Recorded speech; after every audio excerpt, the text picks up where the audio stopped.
Hello students, आप सभी का स्वागत है आपके अपने यूट्यूब चैनल पवन मैथ्स .ed पर। आशा है कि आप सभी सकुशल होंगे। तो आज की क्लास में हम लोग कक्षा 11 चैप्टर नंबर 16 प्रायिकता अर्थात प्रोबेबिलिटी का अध्ययन करने वाले हैं। उससे पहले यदि आपने चैनल को सब्सक्राइब नहीं किया है तो चैनल को सब्सक्राइब करें, साथ ही बेल आइकन का बटन दबाकर नोटिफिकेशन ऑन कर लें ताकि आने वाले प्रत्येक वीडियो का नोटिफिकेशन आपको सबसे पहले मिल सके। तो आइए आज की क्लास स्टार्ट करते हैं। Chapter number 16। तो आज हम प्रायिकता के चैप्टर नंबर 16 में 16.1 अर्थात 16.1 के क्वेश्चंस करेंगे। 16.1 के जो क्वेश्चंस हैं वो प्रतिदर्श समष्टि से संबंधित हैं। तो सबसे पहले प्रतिदर्श समष्टि क्या होती है हम उसकी बात कर लेते हैं ताकि हमें क्वेश्चंस करने में कोई समस्या नहीं हो। तो देखिएगा स्टूडेंट्स, प्रतिदर्श समष्टि अर्थात सैंपल स्पेस हम इसे इंग्लिश में बोलेंगे। तो ये क्या होते हैं? एक्चुअली हम प्रायिकता में कोई भी एक रैंडम एक्सपेरिमेंट करते हैं अर्थात यादृच्छिक परीक्षण करेंगे। तो उस रैंडम एक्सपेरिमेंट के जो टोटल आउटकम्स होंगे, टोटल नंबर ऑफ आउटकम्स होंगे, अर्थात किसी यादृच्छिक परीक्षण के कुल संभावित परिणाम जो होते हैं वो ही प्रतिदर्श समष्टि में आते हैं, प्रतिदर्श समष्टि कहलाते हैं। देखिएगा, इसकी परिभाषा हम लिख सकते हैं किसी भी यादृच्छिक परीक्षण, किसी भी यादृच्छिक परीक्षण, यादृच्छिक परीक्षण इसे हम इंग्लिश में बोलेंगे रैंडम एक्सपेरिमेंट, रैंडम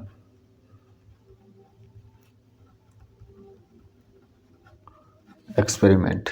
तो किसी भी यादृच्छिक परीक्षण अर्थात रैंडम एक्सपेरिमेंट के कुल संभावित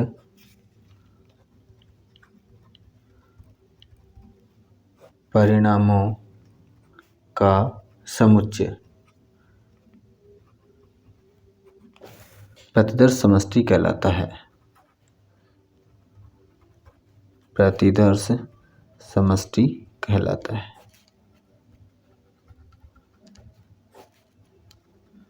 ओके स्टूडेंट, मतलब कोई भी हम रैंडम एक्सपेरिमेंट कर रहे हैं तो उसके टोटल नंबर ऑफ आउटकम्स, कुल संभावित परिणाम कितने हो सकते हैं, उनका जो सेट बनेगा वो ही प्रतिदर्श समष्टि अर्थात सैंपल स्पेस कहलाएगा। फॉर एग्जांपल, जैसे हम कोई सिक्का उछालते हैं, किसी भी एक सिक्के को उछालने पर उसकी कुल टोटल नंबर ऑफ आउटकम्स जो हैं उनका सेट है। तो किसी भी सिक्के को उछालने पर कुल संभावित परिणाम है वो दो हो सकते हैं, हेड या टेल। तो हेड या टेल का जो सेट बनेगा H, T, वो इसका प्रतिदर्श समष्टि अर्थात सैंपल स्पेस कहलाएगा। तो इसके एग्जांपल करने से बेटर है कि हम 16.1 के क्वेश्चन स्टार्ट कर लेते हैं। तो देखिए एक्सरसाइज 16.1, तो इसका क्वेश्चन देखते हैं हम लोग। तो देखिए यहाँ पे लिखा हुआ है किसी यादृच्छिक परीक्षण के सभी संभावित परिणामों का समुच्चय उस परीक्षण का प्रतिदर्श समष्टि अर्थात सैंपल स्पेस कहलाता है। और प्रतिदर्श समष्टि को हम कैपिटल S द्वारा प्रकट करेंगे, कैपिटल S द्वारा हम व्यक्त करेंगे इसको। तो 16.1 के हम क्वेश्चंस देखते हैं। निम्नलिखित प्रश्नों 1 से 7 में प्रत्येक में निर्दिष्ट परीक्षण का प्रतिदर्श समष्टि अर्थात सैंपल स्पेस हमें ज्ञात करना है। 1 से लेकर के 7 तक के क्वेश्चंस का हमें केवल प्रतिदर्श समष्टि निकालना है। तो देखिएगा, इसका पहला है एक सिक्के को यदि 3 बार उछाला गया है, एक सिक्के को 3 बार उछाला गया है। तो क्वेश्चन को हमने कॉपी कर लिया है, एक सिक्के को 3 बार उछाला गया है। तो देखिए मैंने जो स्पेस छोड़ा हुआ है इसी स्पेस में इसका आंसर आ जाएगा, इसका सॉल्यूशन आ जाएगा।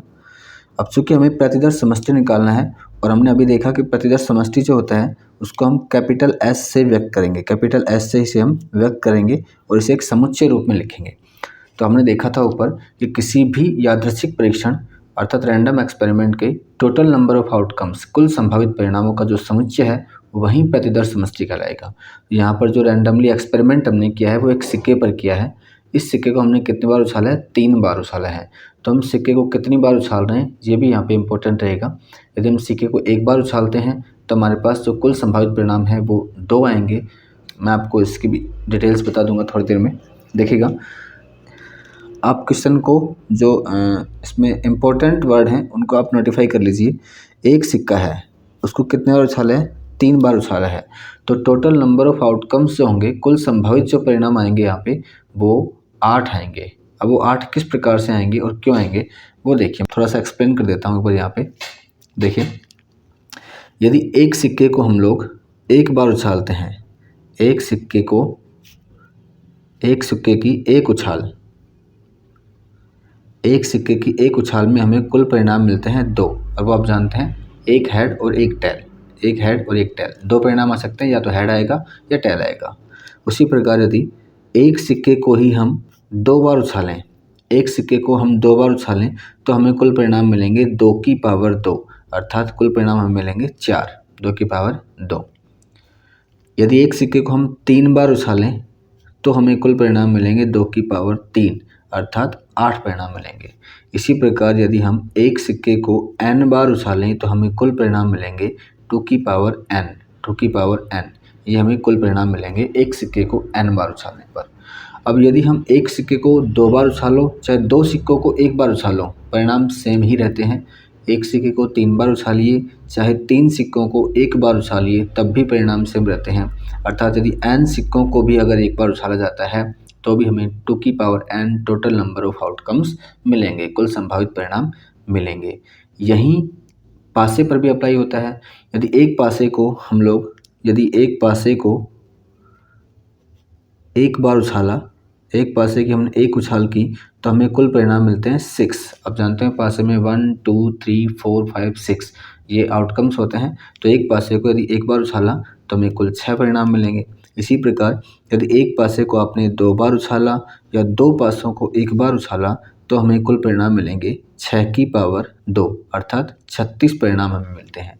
इसी प्रकार यदि एक पासे को आपने 3 बार उछाला है या 3 पासों को आपने 1 बार उछाला है तो कुल परिणाम आपको मिलेंगे 6 की पावर 3, अर्थात 216 आउटकम्स हमें मिलेंगे। और इसी प्रकार यदि आपने एक पासे को n बार उछाला या n पासों को 1 बार उछाला है तो आपको कुल परिणाम मिलेंगे 6 की पावर n। तो इस प्रकार से ये फॉर्मूले डिराइव हो जाते हैं, फॉर्मूले बन जाते हैं। तो यहाँ पे हमने देखा एक सिक्के को 3 बार उछाला, इसलिए हमने बताया आपको कि कुल परिणाम यहाँ पे 2 की पावर 3 अर्थात 8 मिलने वाले हैं। तो देखिएगा कैसे मिलते हैं।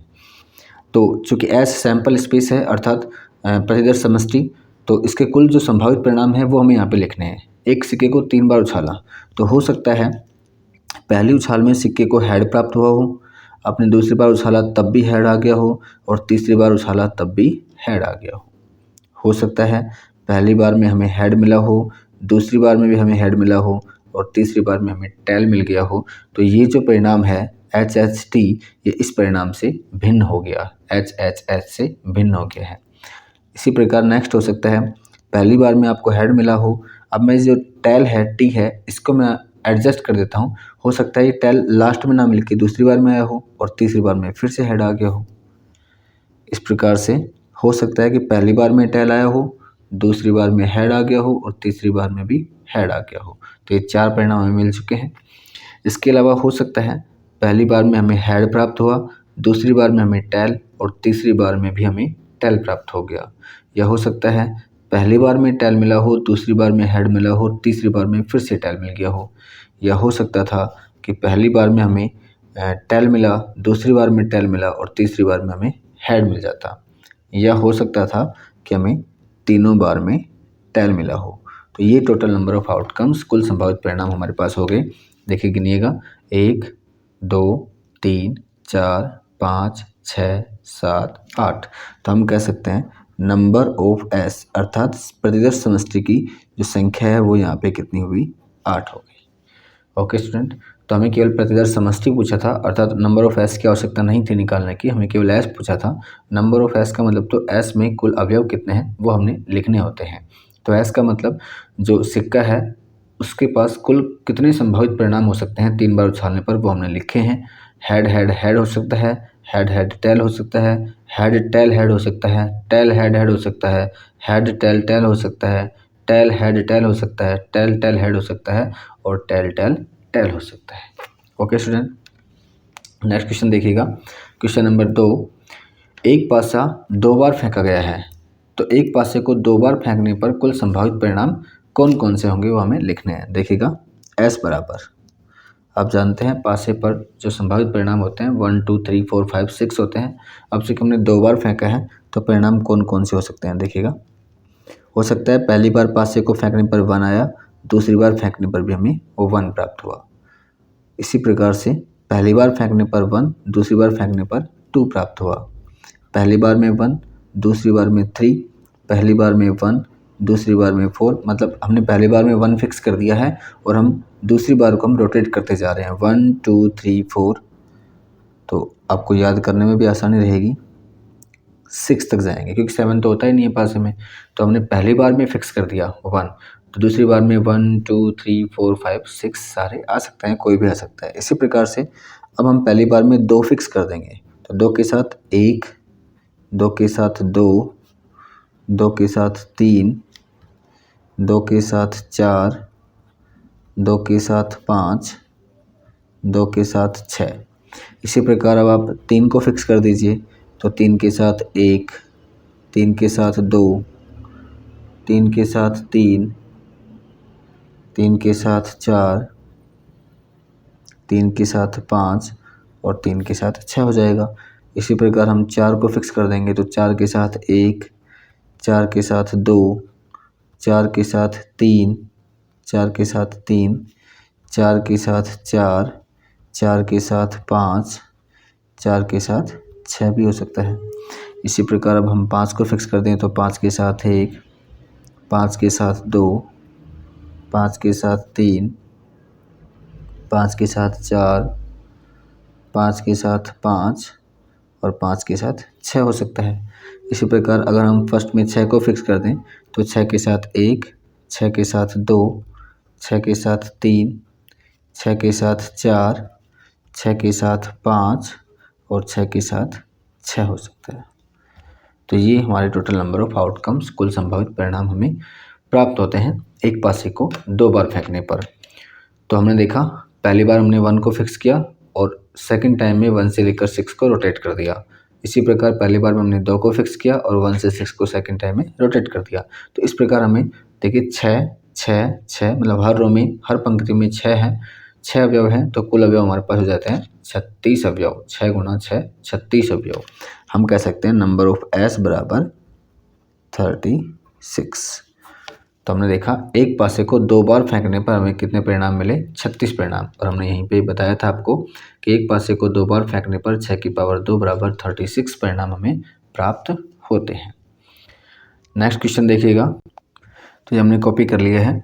एक सिक्का यदि 4 बार उछाला गया है तो आपको कुल संभावित परिणाम अर्थात प्रतिदर समष्टि का समुच्चय बनाना है। तो देखिएगा, मैंने आपको थोड़ी देर पहले ऊपर बताया था, यहाँ पे अगर हमें नंबर ऑफ एस निकालना होता तो चूँकि एक सिक्के के पास जो आउटकम्स होते हैं वो 2 होते हैं और 4 बार उछाला है तो 2 की पावर 4, अर्थात 16 आउटकम्स हमें यहाँ पे मिलने वाले हैं। 16 टोटल नंबर ऑफ आउटकम्स हमें मिलेंगे। तो देखिए कौन कौन से मिलते हैं। एस इज इक्वल, तो एक सिक्का 4 बार उछाला गया है, हो सकता है पहली बार उछाल में हेड आया, सेकंड उछाल में भी हमें हेड मिल गया, तीसरी उछाल में भी हमें हेड मिला और चौथी उछाल में भी हमें हेड मिल गया है। हो सकता है पहली उछाल में हेड, दूसरी में हेड, तीसरी में हेड और चौथी में हमें टेल मिल गया है। अब चूँकि देखिए 16 जो आउटकम्स हैं ये आप याद नहीं रख सकते हो, चाहे 16 हो, चाहे 8 हो, चाहे 36 हो, जो हमने पासे के भी किए, हमें याद करने की आवश्यकता भी नहीं है। इनके पैटर्न को समझिए अब। तो यहाँ पे हमने क्या किया है, चारों हेड एक साथ लिख लिए हैं और अब नेक्स्ट में हमने एक टेल उतार लिया है जो लास्ट में लिया है हमने। अब आपको क्या करना है, आगे के जो 2 या 3 आएंगे उसमें आप इस टेल को सिर्फ यहाँ से स्थानांतरित करते रहिए। अभी टेल चौथे नंबर पे है, इसको एक बार तीसरे पे लेके आइए, एक बार दूसरे पे लेके आइए और एक बार पहले पे लेके आइए, फिर हम 2 टेल लेके आएंगे। जब तक आप इस टेल को चारों प्लेस पे नहीं लेके आते हो तब तक आप 2 टेल मत कीजिएगा। देखिए अब नेक्स्ट देखिए, इसी से होगा, इसी पैटर्न से। तो हमने क्या किया, अभी टेल हम चौथे स्थान पर रखे हुए हैं, इस टेल को मैं तीसरे स्थान पर ले आता हूँ। इस प्रकार से भी हो सकता था कि पहली 2 उछालों में हेड आया, तीसरी उछाल में टेल प्राप्त हुआ और चौथी उछाल में वापस से हेड प्राप्त हो गया। नेक्स्ट देखिए, अब मैंने टेल को यहाँ से तीसरी जगह से दूसरी जगह पे प्लेस कर दिया है, तो ये एच टी एच एच हो सकता था। अब टी को आप फर्स्ट प्लेस पे ले आइए तो ये टी एच एच एच हो सकता था। अब चूँकि टी जो है, सिंगल टी जो है वो चारों प्लेसेस पे आ चुका है। अब आप 2 टेल लेके आ जाइए, अर्थात हो सकता है पहली उछाल में हेड, दूसरी उछाल में हेड, तीसरी में टेल और चौथी में टैल प्राप्त हुआ हो। अब ये जो 2 टैल हैं, इन 2 टैलों को आपको एडजस्ट करवाना है। कैसे कैसे आप एडजस्ट करवा सकते हैं वो सारी स्थिति हम यहाँ पे लिख देते हैं। देखिए, हो सकता था पहली उछाल में हेड, दूसरी में टैल, तीसरे में टैल और चौथे में हेड आ गया हो सकता था पहले में टैल, दूसरे में टैल, तीसरे में हेड और चौथे में हेड आ गया हो। ये भी हो सकता था। अभी और भी स्थितियाँ बनती हैं 2 टैल और 2 हेड की, वो कौन कौन सी है देखिएगा। हो सकता है पहले में हेड, दूसरे में टैल, तीसरे में हेड, चौथे में फिर से टैल आ गया हो। मतलब 2 हेड और 2 टैल की जो स्थितियाँ बनती है वो हम एक साथ लिखेंगे सारी। देखिए, हमने जो हेड है, चारों हेड की जो है स्थिति वो केवल एक थी, वो हमने एक साथ लिखी। उसके बाद 3 हेड और 1 टैल की 4 स्थितियाँ बनी थी, 1, 2, 3, 4, ये हमने एक साथ लिखी। अब 2 हेड और 2 टैल की कितनी स्थितियाँ बन सकती हैं वो हम लिख रहे हैं। तो 2 हेड और 2 टैल की 1, 2, 3, 4। अभी आगे चलते जाइए। हो सकता है पहली बार में टैल, दूसरी बार में हेड, तीसरी बार में फिर टैल और चौथी बार में हमें हेड प्राप्त हुआ हो सकता था पहली बार में टैल, दूसरी बार में हेड, तीसरी बार में हेड और चौथी बार में हमें टैल प्राप्त हुआ हो। तो 2 हेड और 2 टैल की सभी स्थितियाँ हमने लिख दी हैं। इसके बाद अब हम क्या करेंगे, अब हम 3 टैलें लेंगे। मतलब पहली बार उछाल में हेड, दूसरे में टैल, तीसरे में टैल और चौथे में टैल आया हो। अब इन 3 टैलों के बीच इस हेड को हमें व्यवस्थित करवाना है, अर्थात हेड को हमें ट्रांसफ़र करते रहना है जैसे हमने टैल को किया था ऊपर। तो हेड अभी पहले स्थान पे है, इस हेड को आप दूसरे स्थान पे ले आइए, इसी हेड को आप तीसरे स्थान पर ले आइए, इसी हेड को आप चौथे स्थान पर ले आइए। तो इस प्रकार से 3 टैल और 1 हेड की स्थिति हो गई। अब बचती लास्ट है, चारों टैल भी हो सकते हैं, टी टी टी टी। अब इनको आप काउंट कर लीजिएगा, ये 16 स्थितियाँ आपके पास बन जाएंगी। देखिए, 1, 2, 3, 4, 5, 6, 7, 8, 9, 10, 11, 12, 13, 14, 15, 16। तो ये टोटल 16 स्थिति आपके पास बनी एक सिक्के को 4 बार उछालने पर। तो रटने की आवश्यकता नहीं है, सिर्फ पैटर्न को पकड़िए।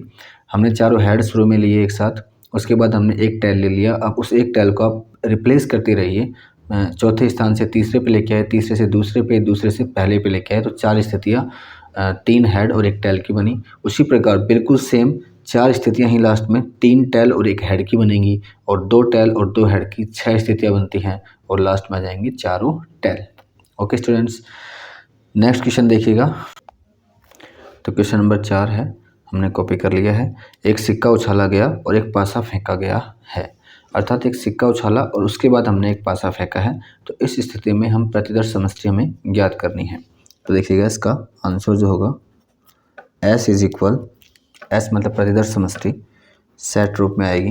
देखिए, एक सिक्का उछाला गया तो हम जानते हैं सिक्के में 2 केस होते हैं, हेड या टैल, और पासे में 6 केस होते हैं, 1, 2, 3, 4, 5, 6। अब चूंकि एक सिक्का उछाला गया है, सिक्का उछालने का मतलब हेड आया।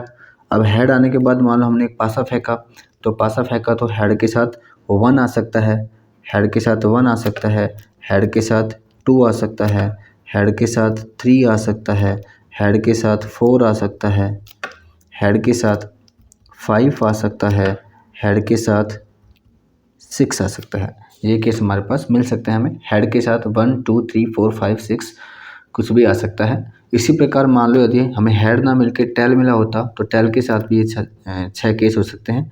टैल के साथ 1 आ सकता है, टैल के साथ 2 आ सकता है, टैल के साथ 3 आ सकता है, टैल के साथ 4 आ सकता है, टैल के साथ 5 आ सकता है, टैल के साथ 6 आ सकता है।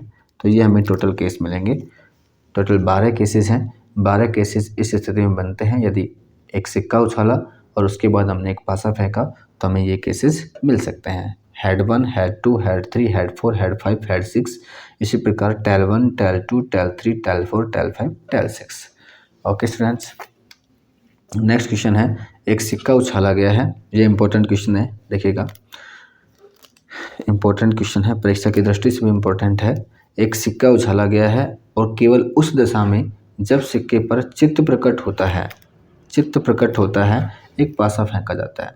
सबसे पहले चित्त और पट, ये 2 हिंदी के शब्द हैं, तो इन्हें समझ लीजिएगा आप। जो हेड होता है, हेड जिसे हम एच से व्यक्त करते हैं, इसी हेड को हिंदी में चित्त कहते हैं, इसी हेड को हिंदी में चित्त कहेंगे। और जो टैल होता है, जिसे हम टी से प्रकट करते हैं, इसे हम हिंदी में पट कहते हैं। टैल को हम हिंदी में पट कहते हैं। ये हिंदी शब्द होते हैं, हिंदी शब्दावली होती है इनकी। अब देखिए इसका आंसर क्या होगा। एस इज इक्वल, एक सिक्का उछाला गया और केवल उस दशा में जब सिक्के पर चित्त मतलब हेड प्रकट हुआ तो एक पासा फेंका। तो मान लो कि हमने एक सिक्का उछाला और हेड प्रकट हो गया। अब हेड प्रकट हो गया तो हमें पासा फेंकना होगा, और पासा फेंकेंगे तो हमें वही केस, हेड के साथ 1 मिल सकता है, पासा फेंकने पर 2 भी आ सकता है, 3 भी आ सकता है, 4 भी आ सकता है, 5 भी आ सकता है और 6 भी आ सकता है।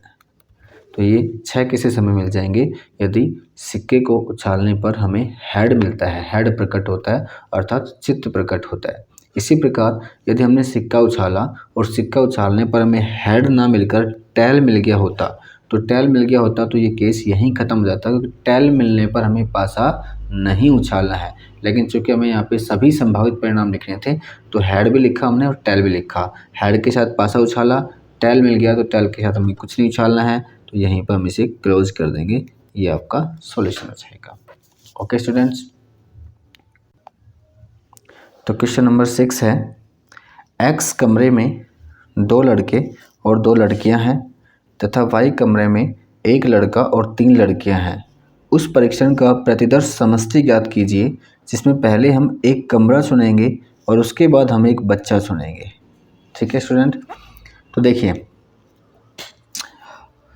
एक्स कमरा है और एक वाई कमरा है, 2 कमरे हैं। हम मान लेते हैं कि एक्स कमरे में जो 2 लड़के हैं उनको हम नाम दे देते हैं B1 B2। माना एक्स कमरे में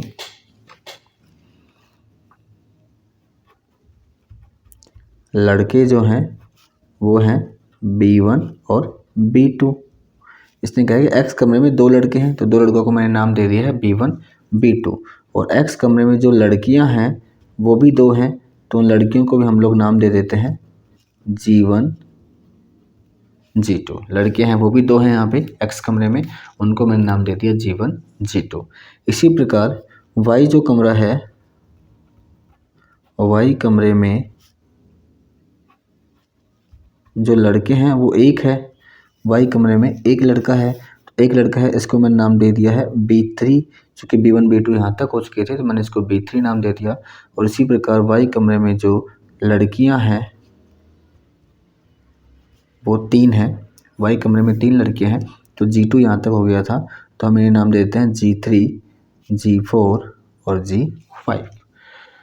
अब देखिए इसका जो प्रतिदर्श समष्टि बनेगा, प्रतिदर्श समष्टि जो बनेगा, प्रतिदर्श समष्टि अर्थात S इज इक्वल, काफ़ी सिंपल है, काफ़ी इजी है। हमें देखिए क्या करना है, सबसे पहले एक कमरा चुनना है। मान लो कि आपने कमरा X चुन लिया है, मान लो कि कमरा आपने X चुन लिया है। अब X कमरे में से आपको एक बच्चा चुनना है। इसने कहा एक बच्चा चुनना है अर्थात हमें लड़का या लड़की कोई भी हम लेंगे, दोनों लेंगे तो कोई दिक्कत नहीं है। एक बच्चा है, लड़का या लड़की नहीं बोला है इसने। तो X कमरे में कौन कौन बच्चे हैं उनको आप उठा लीजिए। X कमरे में आप B1 को चुन सकते हो, X कमरे में आप B2 को चुन सकते हो, X कमरे में आप G1 को चुन सकते हो और X कमरे में आप G2 को चुन सकते हो। X कमरे में कुल 4 बच्चे थे, X कमरे में कुल 4 बच्चे थे तो हमारे पास 4 केस यहाँ पे X कमरे के बन गए हैं। इसी प्रकार यदि आपने कमरा Y चुना होता तो Y कमरे में आपके पास कितने बच्चे हैं उनको आप देख लीजिएगा। Y कमरे में आप बच्चे B3 को चुन सकते हो, Y कमरे में आप G3 को चुन सकते हो, G4 को चुन सकते हो और G5 को सेलेक्ट कर सकते हैं। तो ये हमारे पास कुल केसेस इसके बन गए हैं। Number of S sample space प्रतिदर्श समष्टि, नंबर ऑफ एस का मतलब यहाँ पे कितने हो गए, टोटल 8 केसेस हो गए। तो नंबर ऑफ एस का मान 8 हो जाएगा। पर हमसे नंबर ऑफ एस ये नहीं पूछता है, केवल प्रतिदर्श समष्टि पूछा है। तो एस इज इक्वल दिस। कमरे नंबर जो वाई था उसमें भी हमारे पास 4 लड़के थे, 4 बॉयज़ थे, 4 बच्चे थे। तो 4 + 4 8 केसेस हमारे पास मिल गए हैं। नेक्स्ट देखिएगा, क्वेश्चन नंबर 7 है, एक पासा लाल रंग का, एक सफ़ेद रंग का और एक अन्य पासा नीले रंग का एक थैले में रखे हैं। एक पासा यादृच्छा चुना जाता है, यादृच्छा मतलब रैंडमली चुना जाता है और उसे फेंका गया है। पासे का रंग और उसके ऊपर के फलक पर प्राप्त संख्या को लिखा गया है। प्रतिदर्श समष्टि का वर्णन कीजिए। अर्थात अपने पास एक थैला है, उस थैले में 3 पासे पड़े हुए हैं, एक लाल कलर का है, एक वाइट कलर का है और एक नीले कलर का है। इन तीनों में से हमें थैले में हाथ डाल करके एक पासा रैंडमली निकालना है। हमें देखना नहीं है थैले में, रैंडमली एक पासा निकालना है। तो वो पासा किस कलर का हो सकता है और उस पासे पर क्या अंक अंकित है वो आपको दिखता है, वो हमें यहाँ पे लिखना है। तो देखिएगा स्टूडेंट्स, तो मैंने क्या किया, मैंने मान लिया है कि लाल रंग का जो पासा है उसको मैंने R नाम दे दिया, सफ़ेद रंग के पासे को मैंने W नाम दिया और नीले रंग के पासे को मैंने ब्लू नाम दे दिया। रेड, वाइट, ब्लू, ये 3 पासे हैं। मान लो अपने थैले में हाथ डाला, ये थैले में पड़े हुए हैं, थैले में हाथ डाला और थैले में हाथ डाल के आपने जो पासा निकाला वो रेड कलर का आ गया और रेड कलर के पासे पर यदि 1 अंकित है तो उसको हम R1 से बताएंगे, उसको हम R1 से बताएंगे कि रेड कलर का पासा मिला हमें और उस पर 1 अंकित मिला, जब हमने ऊपर निकाला उसको तो R1 हमें मिला, तो इसलिए हम इसे R1 बोलेंगे। ये इसका एक संभावित परिणाम हुआ। हो सकता था कि आपने पासा तो निकाला, वो रेड कलर का ही था, लेकिन उस पर 1 की बजाय 2 अंकित मिला। ठीक है, इसी प्रकार पासे के जो कुल संभावित केसेस हैं वो आप लिख देंगे R3, R4, R5, R6। इसी प्रकार हो सकता है कि आपने रेड पासा प्राप्त ना करके वाइट देखा हो, वाइट मिला हो आपको, तो वाइट के साथ भी यही 6 केस आ जाएंगे। तो वाइट 1, वाइट के साथ 2 आ सकता है, वाइट के साथ 3, वाइट के साथ 4, वाइट के साथ 5 और वाइट के साथ 6। इसी प्रकार यदि वाइट ना मिलकर आपको ब्लू मिला होता तो ब्लू के साथ भी 6 केसेस बनेंगे। ब्लू 1, B2, B3, B मतलब ब्लू, ब्लू 4, ब्लू 5 और ब्लू 6। तो ये हमें यहाँ पे कुल सैंपल स्पेस में जो केसेस मिले हैं तो 6, 6, 6 अर्थात कुल 18 केसेस हमें मिल गए हैं। ये हमारा आंसर हो गया, ये सॉल्यूशन हो गया हमारा। कुल प्रतिदर्श समष्टि हमें इसकी ज्ञात करनी थी। तो पासा रेड, वाइट, ब्लू इन तीनों में से कोई भी आपको मिल सकता है, उस पर कुछ भी अंकित आपको मिल सकता है। तो हमें कुल संभावित परिणाम ही यहाँ पर लिखने होते हैं। ओके स्टूडेंट्स, क्वेश्चन नंबर 8 है, एक परीक्षण में 2 बच्चों वाले परिवारों में से प्रत्येक में लड़के लड़कियों की संख्याओं को लिखा जाता है। 2 बच्चों वाले परिवारों में से लड़के लड़कियों की संख्याओं को लिखा जाता है। तो इसका फर्स्ट है, यदि हमारी रुचि इस बात को जानने में है कि जन्म के क्रम में बच्चा लड़का है या लड़की, तो प्रतिदर्श समष्टि क्या होगी। जन्म के क्रम में बच्चा लड़का है या लड़की, तो हमें प्रतिदर्श समष्टि ज्ञात करनी है। और इसका दूसरा है कि यदि हमारी रुचि किसी परिवार में लड़कियों की संख्या जानने में है तो प्रतिदर्श समष्टि क्या होगी। तो देखिएगा, बहुत ही आसान क्वेश्चन है। हम मान लेते हैं कि लड़का जो है उसे हमने B से व्यक्त किया है और लड़की को हम G से व्यक्त करेंगे, अर्थात गर्ल लड़की, बॉय लड़का। देखिए इसका सॉल्यूशन क्या हो जाएगा। इसका जो फर्स्ट है, 8वें का जो फर्स्ट है, उसने कहा कि यदि हमारी रुचि इस बात को जानने में हो कि जो जन्म का क्रम है उसमें बच्चा लड़का हुआ है लड़की हुई है, तो इसकी जो सैंपल स्पेस बनेगी वो बनेगी, भाई हो सकता है बच्चे के जन्म का क्रम कुछ इस प्रकार से रहा हो कि पहला जो बच्चा है वो लड़का हुआ हो और दूसरा जो बच्चा है वो भी लड़का हुआ हो, या फिर हो सकता है कि पहला जो बच्चा है वो लड़का हुआ हो और दूसरा जो बच्चा है वो लड़की हुई हो, या हो सकता है पहला बच्चा लड़की और दूसरा बच्चा लड़का, या हो सकता है दोनों बच्चे लड़की हुई हो। तो ये हमारा जन्म के क्रम से को लेकर हो गया। भाई क्रम इस प्रकार से हो सकता है कि बॉयज़ बॉयज़, बॉयज़ गर्ल्स या गर्ल्स बॉयज़ या गर्ल्स गर्ल्स, ये जन्म का क्रम हो गया। तो प्रतिदर्श समष्टि 8वें के फर्स्ट की ये बनेगी। इसी का सेकंड है जो आप इसी से कर देंगे उसको, देखिएगा इसका सेकंड ये कह रहा है कि लड़कियों की संख्या, परिवार में लड़कियों की संख्या अगर हमें जाननी है तो प्रतिदर्श समष्टि किस प्रकार से बनेगी। तो आप ये इसी से कर सकते हैं। देखिए पहले केस में लड़कियों की संख्या कितनी है, तो पहले केस में लड़कियों की संख्या है 0, अर्थात एक भी लड़की परिवार में नहीं हो। दूसरे केस में लड़कियों की संख्या कितनी है, तो इसमें लड़कियों की संख्या है 1। तीसरे केस में लड़कियों की संख्या कितनी है, इसमें भी लड़कियों की संख्या 1 है। और चौथे केस में लड़कियों की संख्या कितनी है, तो इसमें भी लड़कियों की संख्या है 2। तो ये सेट हमारे पास बन गया है। इस सेट को चूँकि समुच्चय है और समुच्चय हम पहले पढ़ भी चुके हैं, या मैं आपको बता देता हूँ कि अगर सेट है समुच्चय रूप में कोई लिखा हुआ है तो ये जो अवयव हैं इनमें यदि कोई अवयव रिपीट हो रहा है, कोई अवयव की पुनरावृत्ति होती है तो उसको हम एक ही बार समुच्चय में लिखते हैं। तो इसको आप लिख सकते हो S बराबर, तो हम यहाँ पे देख रहे हैं एक की पुनरावृत्ति हो रही है 2 बार, तो इसको आप एक ही बार लिख दीजिएगा 0 1 2, ये आपका आंसर हो जाएगा। ओके स्टूडेंट्स, नेक्स्ट क्वेश्चन देखिए। तो 9th है, एक डिब्बे में एक लाल और एक जैसी 3 सफ़ेद गेंद रखी गई हैं।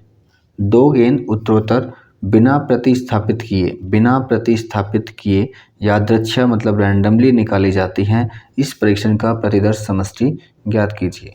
तो एक डिब्बा है हमारे पास, उसमें देखिएगा इसके, ये हमने कॉपी कर लिया है। देखिए ये डिब्बा है, मान लो इस डिब्बे में हमारे पास एक लाल गेंद है और चूँकि सफ़ेद पेन हमारे पास है नहीं, तो ये जो 3 ब्लू कलर के पेन में बनी हुई है, ये समझिएगा आप कि ये सफ़ेद गेंदें हैं, ठीक है। तो एक डिब्बे में एक लाल और 3 सफ़ेद गेंदें जो कि एक जैसी गेंदें हैं, ये पड़ी हुई हैं।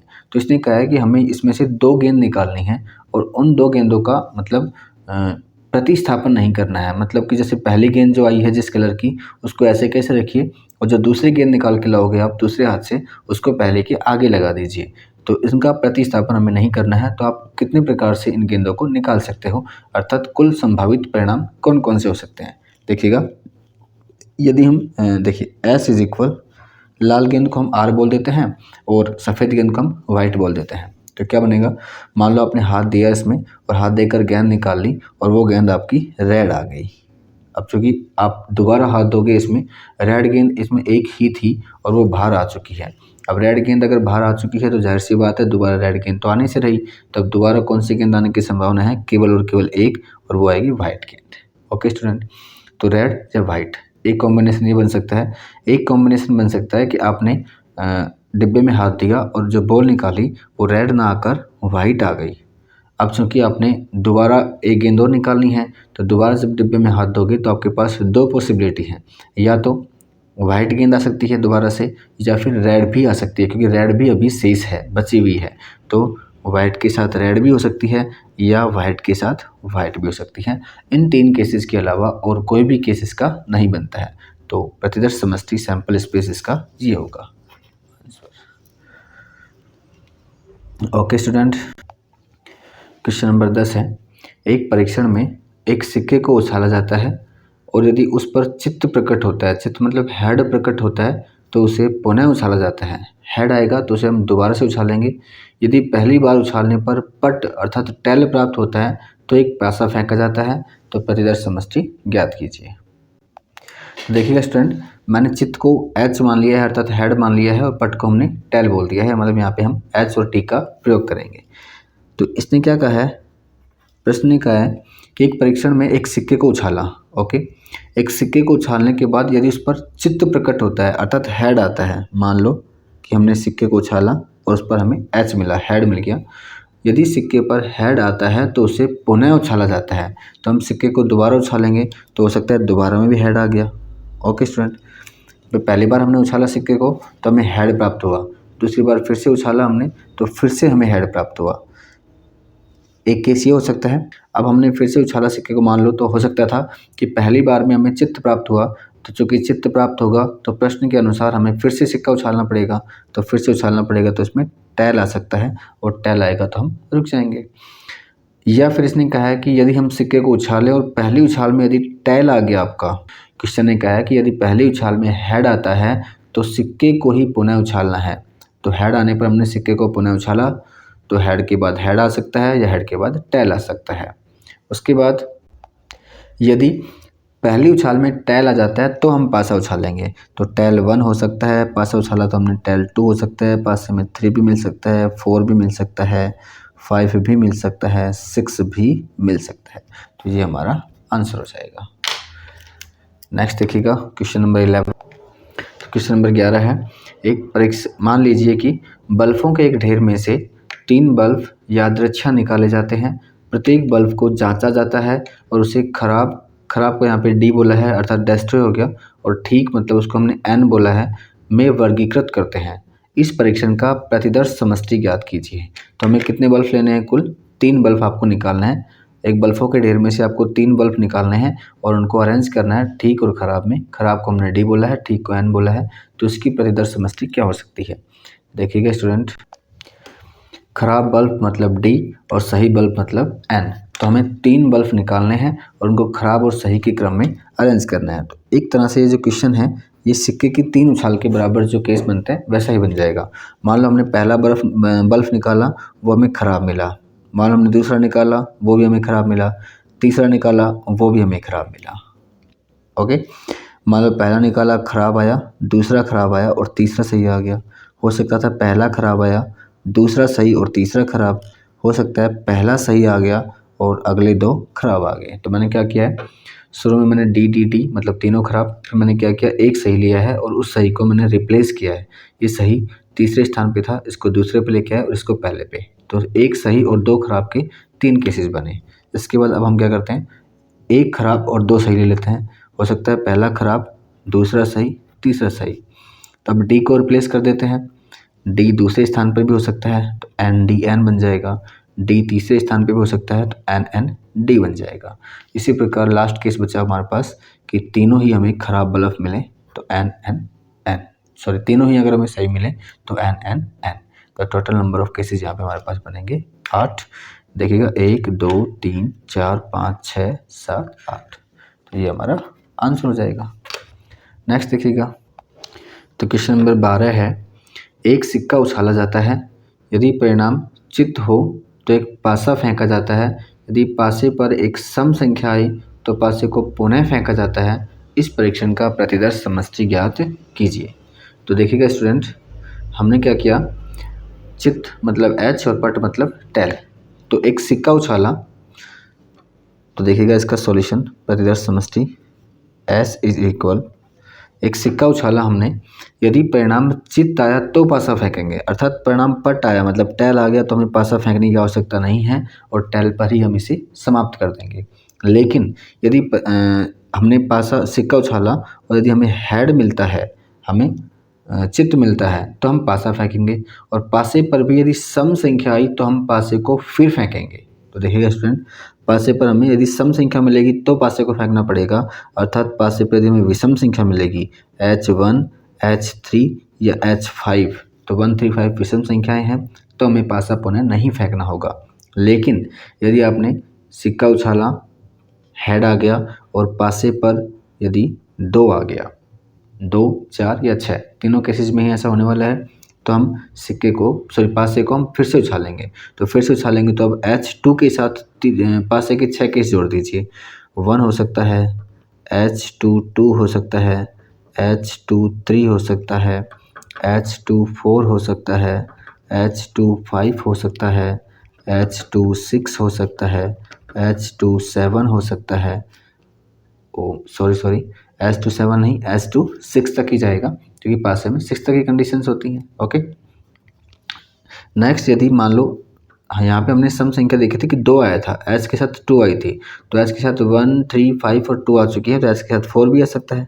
अब चूँकि 4 भी एक सम संख्या है, हमने सिक्के को उछाला, हेड आ गया, हमें पासा उछालना पड़ेगा। पासे को उछाला तो सम संख्या 4 प्राप्त हुई, तो पुनः पासा उछालना पड़ेगा और पुनः पासा उछालेंगे तो फिर से वही 6 case, H4 1 H4 2 H4 3 H4 4 H4 5 H4 6। इसी प्रकार यदि मान लो हमने सिक्के को उछाला, हमें हेड मिला, पासे को उछाला, एक सम संख्या मिल गई 6, तो फिर हम पासे को उछालेंगे तो H61 H62 H63 H64 H65 और H66, ये हमारे पास कुल केस यहाँ पे बनेंगे।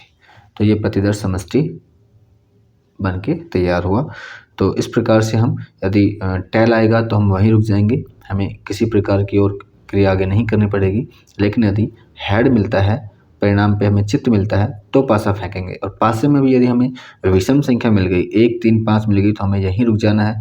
लेकिन यदि सम संख्या मिलती है तो फिर से पासा उछालेंगे। तो यदि 2 मिला तो फिर पासा उछाला, 6 केस बने, 4 मिला तो फिर पासा उछाला, 6 केस बने, और 6 मिला तो फिर पासा उछाला और अगेन 6 केसेस बन गए। नेक्स्ट देखिएगा, क्वेश्चन नंबर 13, कागज़ की 4 पर्चियों पर संख्याएं 1 2 3 और 4 अलग अलग लिखी गई हैं। इन पर्चियों को एक डिब्बे में रखकर भली भांति मिलाया गया है। एक व्यक्ति डिब्बे में से 2 पर्चियां एक के बाद दूसरी बिना प्रतिस्थापित किए निकालता है। इस परीक्षण का प्रतिदर्श समष्टि ज्ञात कीजिए। तो ये क्वेश्चन उसी प्रकार से है जैसे हमने थोड़ी देर पहले 3 सफ़ेद गेंद का और एक लाल गेंद का किया था। एक डिब्बे में 4 पर्चियां रखी हुई हैं जिन पर 1, 2, 3, 4 अंकित है। इनमें से हमें 2 निकालनी है और दोनों को प्रतिस्थापित नहीं करना है, दोनों को इंटरचेंज नहीं करना है। तो प्रतिदर्श समष्टि क्या होगी? तो देखिएगा, ये मान लो हमारे पास कोई डिब्बा है। इस डिब्बे में मैंने 4 पर्चियाँ जिन पर अंकित है 1, 2, 3, 4 वो रखी हुई हैं। इस डिब्बे को हिला लिया गया है, मिला दिया गया है सारी पर्चियों को आपस में। अब इसमें से हमें रैंडमली हाथ डाल करके कोई पर्ची निकालनी है। तो वो कितने केस बनेंगे? 2 पर्चियाँ निकालनी है हमें चूँकि। तो मान लो आपने इसमें हाथ दिया और पर्ची निकाली और पहली पर्ची आपके पास 1 नंबर की आ गई। तो अब दोबारा हाथ दे के आपको फिर से एक पर्ची निकालनी है और उनको अरेंज करना है। तो दोबारा हाथ दिया आपने, तो चूँकि 1 नंबर की पर्ची निकल चुकी है तो वो तो इसके अंदर अब रहेगी नहीं। 1 नंबर की हटा दीजिए आप। 2, 3, 4 इनमें से आपके पास कोई सी भी आ सकती है। तो 1, 2, 1, 3 और 1, 4 ये 3 केसेस आपके पास बनेंगे। इसी प्रकार मान लो आपने डिब्बे में हाथ दिया और पहली बार आपको 1 नंबर ना करके 2 नंबर पर्ची आई। अब दोबारा जो दूसरी पर्ची आप निकालोगे तो 2 नंबर आपको नहीं मिलेगी इसमें, क्योंकि 2 नंबर निकल चुकी है। तो बच गई 1, 3 और 4। इसी प्रकार मान लो आपने डिब्बे में हाथ दिया, पहली बार आपको 3 नंबर पर्ची मिली, तो दूसरी बार में आपको 3 नंबर ना मिल के 1, 2 या 4 नंबर मिल सकते सीधा। इसी प्रकार पहली बार में मान लो आपको 4 नंबर पर्ची मिली, तो दूसरी बार में आपको 1 नंबर मिल सकती है, या 4 नंबर के साथ 2 नंबर मिल सकती है, या 4 नंबर के साथ 3 नंबर पर्ची मिल सकती है, लेकिन 4 नंबर आपको पर्ची नहीं मिलेगी। तो ये आपका आंसर हो गया। ओके स्टूडेंट, नेक्स्ट देखिएगा। क्वेश्चन नंबर 14 है, एक परीक्षण में एक पासा फेंका जाता है और यदि पासे पर प्राप्त संख्या सम है तो एक सिक्का एक बार उछाला जाता है। यदि पासे पर प्राप्त संख्या विषम है तो सिक्के को 2 बार उछालते हैं। तो प्रतिदर्श समष्टि ज्ञात कीजिए। अर्थात हमने क्या किया, सबसे पहले एक पासा फेंका, यदि पासे पर सम अंक मिला, हमें सम अंक मिलता है तो हम सिक्के को 1 बार उछालेंगे। यदि विषम अंक मिलता है तो सिक्के को 2 बार उछालेंगे। तो देखिएगा, तो देखिए क्या किया हमने, पासा उछालेंगे। क्वेश्चन नंबर 14 है, पासा उछाला। तो पासा उछाला तो हमारे पास 2 केस हो सकते हैं, या तो सम अंक मिलेगा या विषम अंक मिलेगा। क्योंकि पासे में 6 अंक होते हैं 1 से लेकर 6 तक, तो या तो 2, 4, 6 मिलेगा तो सम अंक मिला, और या 1, 3, 5 मिला तो विषम अंक मिला। यदि सम अंक मिलेगा तो हमें सिक्के को 1 बार उछालना है, और यदि विषम अंक मिलेगा तो हमें सिक्के को 2 बार उछालना है। तो देखिए इसकी प्रतिदर्श समष्टि क्या बन जाएगी। सॉल्यूशन S इज इक्वल, तो मान लो आपने पासा उछाला और पासा उछाला तो आपको 1 मिल गया। अब चूंकि 1 मिल गया तो विषम अंक मिला इसका मतलब, और विषम मिला है तो सिक्के को हमें 2 बार उछालना है। अब सिक्के को हम 2 बार उछालेंगे। देखिए सिक्के कितने केस हो सकते हैं, हमने पासे को उछाला, हमें 1 मिल गया तो हम सिक्के को 2 बार उछालेंगे, और 2 बार उछालने के केस जो बनेंगे वो बनेंगे हमारे पास। देखिए HH हो सकता है, पहली बार में हेड, दूसरी बार में भी हेड आ गया, या हो सकता है 1 आया तो H के साथ T आ गया, या हो सकता है TH आ गया, या हो सकता है TT आ गया। तो केवल 1 आने पर हमें 4 केस मिले हैं। ध्यान से समझिएगा स्टूडेंट, हमने पासे को उछाला और हमें विषम अंक अर्थात 1 मिला, 1 विषम है, तो विषम है तो हमें सिक्का 2 बार उछालना है, और 2 बार सिक्के को उछालने पर आप जानते हैं 4 केस बनते हैं। तो 4 केस कौन कौन से बनते हैं, या तो हेड हेड हो सकता है, या हेड टेल, या टेल हेड, या टेल टेल हो सकता है। ओके, फिर से हमने पासा उछाला मान लो, तो पासे को उछालने पर 1 ना मिलकर हमें अगर 2 मिला होता तो 2 मिलेगा, तो 2 चूँकि कैसा अंक है, सम अंक है, और सम अंक है तो सम अंक है तो सिक्का हम 1 बार उछालेंगे। 1 बार उछालेंगे तो हमें 2 केस मिलेंगे सिक्के में, या तो 2 के साथ हेड आ सकता है या 2 के साथ टेल आ सकता है। इसी प्रकार यदि पासे पर 3 आया होता तो 3 पुनः विषम अंक है, तो सिक्के को फिर से हम 2 बार उछालेंगे तो फिर से हमें 4 केस मिलेंगे। हेड हेड मिल सकता है, हेड टेल मिल सकता है, टेल हेड मिल सकता है, या टेल टेल मिल सकता है। पुनः हमने पासे को उछाला, मान लो 3 ना मिलकर हमें 4 मिला होता तो 4 फिर से सम अंक है, सिक्का 1 बार उछालेंगे तो या तो हेड आएगा या टेल आएगा। यदि पासे पर 5 आया होता तो फिर से हम सिक्का 2 बार उछालेंगे, 5 head head, 5 head tail, 5 tail head, या 5 टेल टेल। यदि पासे पर 6 आया होता तो फिर हम पासे पर 6 आया होता तो 6 जो कि सम अंक है, तो हम सिक्के को एक बार उछालेंगे तो हेड आएगा या 6 के साथ टेल आएगा।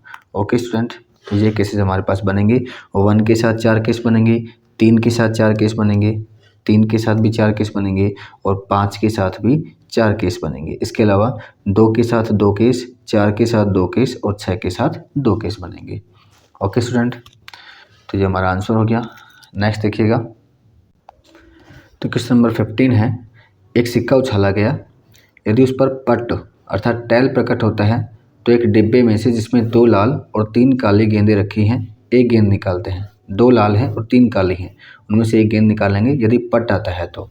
यदि सिक्के पर चित्त आया तो हम एक पासा फेंकेंगे। इस परीक्षण का प्रतिदर्श समष्टि ज्ञात कीजिए। देखिएगा, तो ये मान लो कोई डिब्बा है जिसमें 2 लाल गेंदें रखी हुई हैं और 3 काली हैं। चूँकि काला पेन नहीं है तो हमने ब्लू से बनाए हुए हैं, तो आप समझिए 3 काली गेंदें हैं और 2 लाल गेंदें हुए हैं।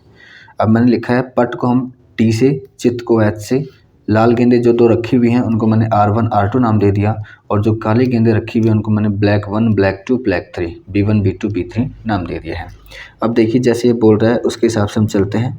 यदि हमने सिक्के को उछाला और सिक्के की पहली उछाल में यदि हमें पट मिलता है, पट मतलब टेल मिलता है, तो हमें क्या करना है, डिब्बे में से एक गेंद निकालनी है। अब डिब्बे में 5 गेंदें पड़ी हुई हैं, अब 5 में से कोई भी एक आ सकती है।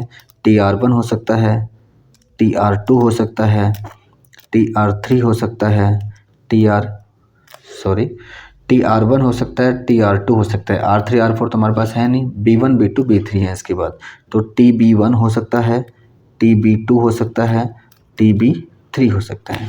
तो यदि हमने सिक्के को उछाला और हमें टेल मिला तो हमें गेंद निकालनी है डिब्बे में से और 5 गेंदें हैं तो इस प्रकार से आ सकती हैं। इसी प्रकार यदि हमने सिक्के को उछाला और टेल ना मिलकर हमें चित्त मिला होता अर्थात हेड मिला होता तो हमें क्या करना है, पासे को उछालना है। अब पासे के पास वही 6 केस, तो H1 हो सकता है, H2 हो सकता है, H3 हो सकता है, H4 हो सकता है, H5 हो सकता है या H6 हो सकता है। ओके स्टूडेंट, ये इसका आंसर हो जाएगा। नेक्स्ट देखिए, तो इस चैप्टर का लास्ट क्वेश्चन है क्वेश्चन नंबर 16। एक पासे को बार बार तब तक फेंका जाता है जब तक कि उस पर 6 प्रकट ना हो जाए, तो इसकी प्रतिदर्श समष्टि हमें ज्ञात करनी है। मतलब एक पासे को हम तब तक फेंकते रहेंगे जब तक कि उस पर 6 नहीं मिल जाए। तो देखिए इसका सॉल्यूशन S इज इक्वल, मान लो अपने पासे को उछाला और पासे को उछालते ही फर्स्ट टाइम में आपको 6 मिल गया तो हमें यहीं रुक जाना है। भाई इसने कहा कि जब तक फेंकना है जब तक 6 ना मिल जाए, तो हो सकता है पहली उछाल में ही आपको 6 मिल जाए, तो हमें यहीं रुक जाना है। लेकिन ज़रूरी नहीं कि ऐसा हो, हमें तो यहाँ पे सभी संभावित परिणाम लिखने हैं। तो हो सकता है, संभावना ऐसी भी हो सकती है कि पहली बार में 6 नहीं आया, पहली बार में मान लो 1 आया, तो आपको पासे को दोबारा उछालना पड़ेगा और दोबारा उछालते ही यदि 6 आ गया तो फिर आपको यहीं रुक जाना है। इसी प्रकार मान लो पहली बार में 2 आया तो दूसरी उछाल आपको लेनी होगी। तीसरी बार मान लो पहली बार में 3 आया तो दूसरी उछाल में 6 आ सकता है, पहली बार में 4, दूसरी उछाल में 6, पहली बार में 5 और दूसरी उछाल में 6। पहली बार में 6 तो वह हमें वहीं रुक जाना था, मतलब हमें लास्ट में 6 आना चाहिए। कुल मिला के बात यह है। इसके अलावा हो सकता है कि आपको दूसरी उछाल में भी 6 प्राप्त नहीं हुआ हो, अर्थात पहली उछाल में 1 मिला, दूसरी में फिर 1 मिला और तीसरी में जाकर 6 मिला हो, ऐसा भी हो सकता था। हो सकता है पहली उछाल में 1, दूसरी उछाल में 2 और तीसरी उछाल में आपको जाकर 6 मिल गया हो। तो इसी प्रकार ये आपके चलता रहेगा और हो सकता है पहली उछाल में 1, दूसरी में 5 और तीसरी में 6 मिला हो। नेक्स्ट हो सकता है पहली उछाल में 2 मिला हो, दूसरी उछाल में 1 मिला हो, तीसरी उछाल में 6 मिला हो। हो सकता है पहली उछाल में 2, दूसरी में 2 और तीसरी में 6 मिला हो। इसी प्रकार से कंटिन्यू चलेगा। हो सकता है पहली उछाल में 2, दूसरी उछाल में 5 और तीसरी उछाल में 6 मिला हो। जैसे हमने 1 लिया है, 2 लिया है, वैसे अब 3 लेंगे, 4 लेंगे, 5 लेंगे, तो इस प्रकार से कंटिन्यू चलता जाएगा। और मैं लास्ट लेता हूँ। मान लो हो सकता है पहली उछाल में 5 आया हो, दूसरी उछाल में 1 और तीसरी में 6 आया हो। हो सकता है पहली उछाल में 5, दूसरी में 2 और तीसरी में 6 आया हो। इसी प्रकार हो सकता है पहली उछाल में 5, दूसरी उछाल में भी 5 और तीसरी उछाल में 6 आ गया हो। और इसी प्रकार ये कंटिन्यू आगे भी चलता रहेगा। अर्थात हो सकता है पहली उछाल में 1 आया हो, दूसरी में भी 1 आया हो, तीसरी में भी 1 आया हो और चौथी उछाल में 6 आया हो। भाई इसने कहा कि जब तक 6 ना आए तब तक आपको रुकना नहीं है। तो चौथी उछाल में भी 6 आ सकता है, 5वीं में आ सकता है, 6ठी में भी हो सकता है, अनंत बार भी 6 ना आए। तो इस प्रकार से हम इसको कंटिन्यू करके छोड़ देंगे, डॉट डॉट लगा छोड़ देंगे। इसका मतलब ये कंटिन्यू आगे चलती रहेगी। तो ये इसकी प्रतिदर्श समष्टि। तो चैप्टर 16.1 16.1 समाप्त होता है। आशा है कि आपको सभी क्वेश्चन अच्छे से समझ में आए होंगे। यदि किसी भी क्वेश्चन में कोई भी समस्या है तो आप कमेंट बॉक्स में उसे शेयर कर दें, या टेलीग्राम चैनल पर भी आप उसको शेयर कर सकते हैं आपकी प्रॉब्लम को। उस प्रॉब्लम का आपको समाधान मिल जाएगा। तो 16.1 के सभी क्वेश्चंस अच्छे से करना, इसके एग्जाम्पल्स करना। इसके एग्जाम्पल समझ में नहीं आते हैं या कोई एग्जाम्पल में कोई समस्या होती है तो आप कमेंट बॉक्स में कमेंट करके बताएं, आपकी प्रॉब्लम का समाधान आपको दे दिया जाएगा। टेलीग्राम चैनल का लिंक डिस्क्रिप्शन में दिया हुआ है, उसको ज़रूर ज्वाइन कर लें, क्योंकि जो हमने आज सॉल्यूशन किए हैं इनकम्प्लीट सॉल्यूशंस की PDF आपको टेलीग्राम चैनल पर उपलब्ध करवा दी जाएगी। ओके स्टूडेंट, नेक्स्ट क्लास में हम 16.2 के क्वेश्चंस करेंगे। बहुत बहुत धन्यवाद। Thank you so much.